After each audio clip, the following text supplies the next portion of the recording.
welcome back. Let's look at these two exponential equations. We are solving for x. Right, we're going to do these two. Let's start with a. Right, what do we need to do here?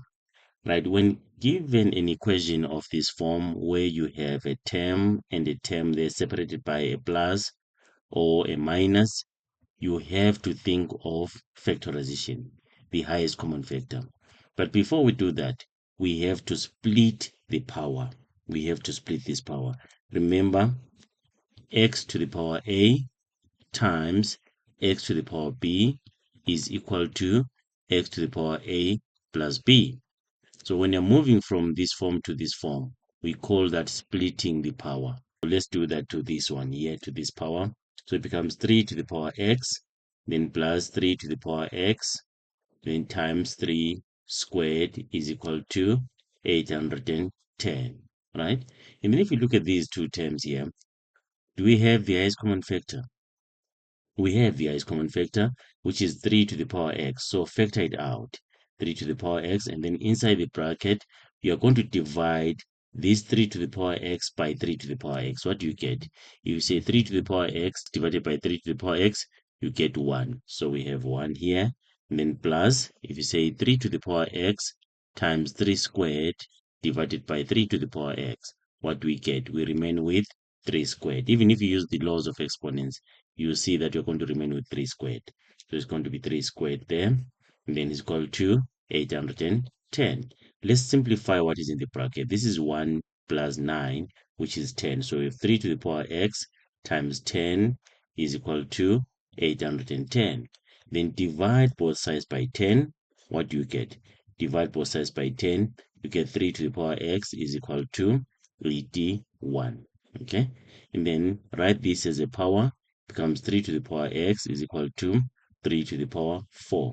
We have powers with the same base, so we can equate the exponents. Therefore, x is equal to 4.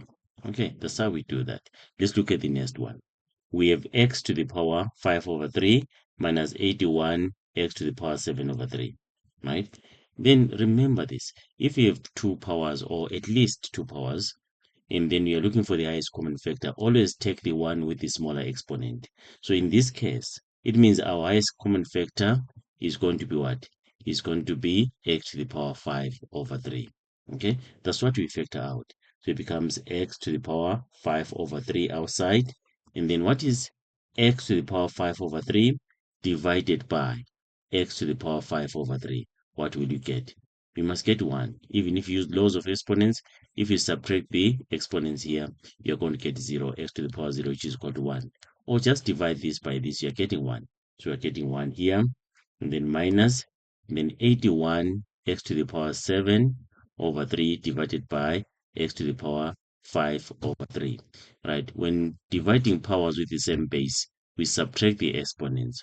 So what are we having here? 81 and then x to the power 7 over 3 minus 5 over 3.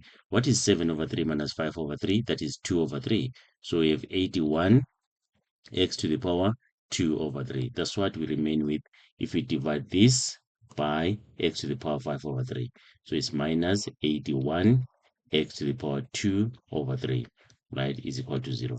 So therefore, x to the power 5 over 3 is equal to 0, or 1 minus 81 x to the power 2 over 3 is equal to 0. So this will give us x is equal to 0. It's done. Let's look at this side. Okay, we can move 1 this side, or we can move even 81 x to the power 2 over 3 to the right hand side. Okay, whichever way, we are going to get 81 x to the power 2 over 3 is equal to 1. Then divide by 81 on both sides of the equation. We get x to the power 2 over 3 is equal to 1 over 81. 1 over 81, remember, is 3 to the power 4. So it's going to be x to the power 2 over 3 is equal to 1 over 3 to the power 4. And then what do? We can raise this to an exponent which is the reciprocal of 2 over 3, that would be 3 over 2, and then 3 over 2 there. Okay, and then if you multiply this, you're going to get 1. So we're getting x is equal to, all right, 1 to the power 3 over 2 will give you 1. 3 to the power 4 times 3 over 2. What is 4 times 3 over 2? okay, you get what? 6. You must get 6. So it's going to be 3 to the power 6 like that. Okay, right. But please be careful. Check here. Okay, we have x to the power 2 over 3. So by this, it means that our exponent is even, right? If your exponent is even, and then your answer is positive, your base may be negative or positive. So it means x can be negative, x can be positive. A power with an even exponent for any base, whether positive or negative, will give you a positive answer. Let me just show you with a simple example. Let's say we have negative 2 to the power 2. What do you get? You get positive 4. Or 2 to the power 2, you get positive 4. You see that? Since here we have 2 over 3 as the exponent, and 2 is even, then our answer should be negative or positive. Our x should be negative or positive. So our answer here should be positive or negative. Okay, so it's going to be positive or negative 1 over 729.